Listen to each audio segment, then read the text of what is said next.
கண்டிட்ட பொருள் தானும் கருத்துடனே சொல்லுதற்கே உண்டுண்டிங்கு அகத்தீசன் சன்மார்க்கம் தானும் உண்டு.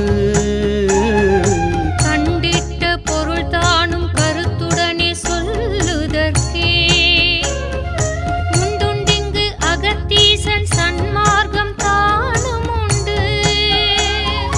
பண்டுடைய பொருளெல்லாம் பாரறிய வேண்டுமென்றே கொண்டுள்ளம் கொண்டன்றோ துவக்கினோம் சன்மார்க்கமே.